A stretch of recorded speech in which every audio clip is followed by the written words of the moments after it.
gene's gonna survive, right? So Is that how your dissertation started? yeah, pretty much. Yeah, that'd be kind of awesome. What's cool about this is that the field of cybersecurity only recently has progressed to the point that there's valuable enough stuff online and people sophisticated enough to want to go after it, that if you've got something someone else wants, they will get it. They can break into it, they can hack into it.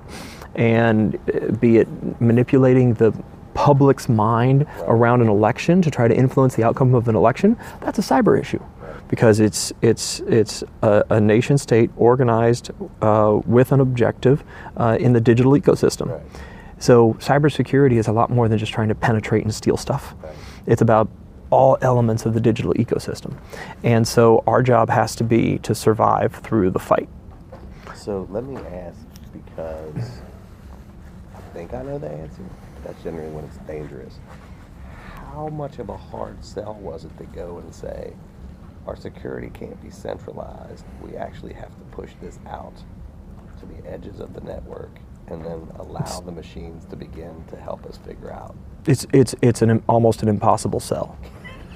Yeah. Because it's the antithesis of 50 years of what we've done. That's right. Yeah, it's the antithesis of so much of what we've done. Yet look at the success of teams like Wikipedia, of anywhere where you've had any kind of crowdsourcing initiatives, that the group funding campaigns, distributing the ownership and distributing the thought process means that you're distributing the risk among many more parties.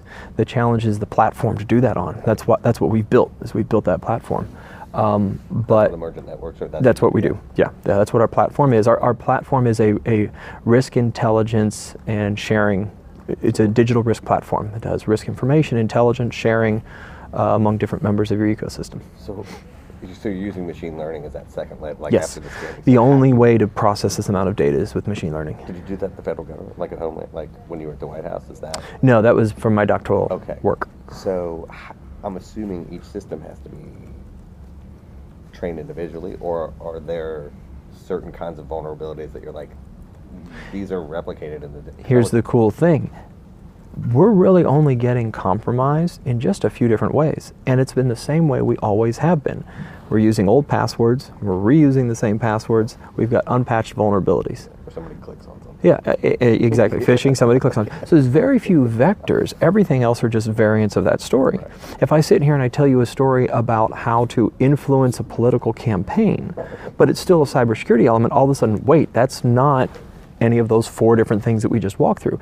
Yeah, but it is in the same domain. Right. So we don't have to think too hard to think about all the likely things. What we do have to think hard about are all the things that you're not considering. And so that's where part of our machine learning approach comes in, and the whole emergent approach comes in, is to be able to explore a much broader space than traditionally what you would look at. A traditional cybersecurity professional will be very narrow in what they're going to look at. Right. But we keep talking about how very broad the exposure is. One of the challenges we have is people are not good at divergent thinking. They get into their area of expertise and then they get nervous to get outside that area of expertise. So that's why being at South by Southwest is actually an important piece of this digital storytelling platform, because you need the creative mind that's be able to ask questions like, well, what if we did it this way? Right. What if we looked at it a different way? And frequently I'll run into people who say, well, we haven't done it that way before. Why would I want to be able to do this? Or you're just going to cause me more problems. Right. You're going to tell me even more ways things could blow up. Right. Yeah, and that is part of the point. You're welcome. Yeah. So we do struggle to, because we are pushing back on one hand, telling people stuff they don't want to know, Right. which is not a great way to sell. But the insurance companies love what we're doing. Yeah.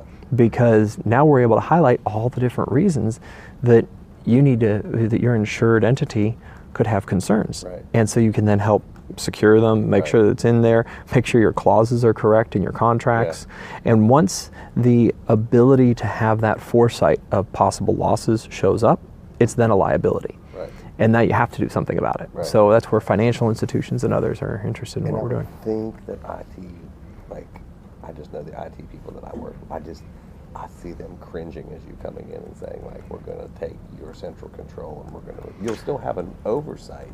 That's why we usually don't talk to the IT people. Because I got to think that they, Our- unless you our- get a really progressive one. That's That's our primary buyers, right? Very, very progressive from a risk management standpoint, or it's the risk officer, or it's the legal officer, Right. or it's the board of directors or the CEO. somebody who has a fiduciary stake in what that's going to happen when shit goes wrong. Exactly. Somebody who's been asking the cybersecurity team, what are we doing to make sure we're secure? Right. And when they come back and say, oh, well, we run the daily vulnerability scans and we do, penetration testing monthly, and we know that there's no significant vulnerabilities on our network, and we were able to patch them in under 24 hours. So that's great, and that solves the problem today. And it also solves the problem just in the CISO's domain. But what if I have insiders, like my head of engineering, that's manipulating the software so that I'm able to deceive my clients and any kind of a progressive attack? So an example of this is what happened at Volkswagen. And so at Volkswagen, you had the head of engineering that could not get clean diesel to work. So they went in and used test code to manipulate their clean diesel emissions settings to trick the regulators into thinking that they was working one way when it was hooked up to the machine. But then when it went live, when it was actually driving in the road, it was really dirty. There was no clean diesel. It was polluting. Whose responsibility is it to make sure that your internal engineers are not manipulating the system that you're pushing out? It's not the CISO's job, even though it falls under the range of an insider threat putting malicious code into your production system. But that really comes down to the COO or the chief risk officer or the CEO, and you need to be thinking about risk from that expansive view. That's really interesting, and I would imagine almost no company is doing that in any sort of real way. No, because we're struggling because it's so far out there that people will hear us and think, oh, you're a cybersecurity company, go talk to the CISO.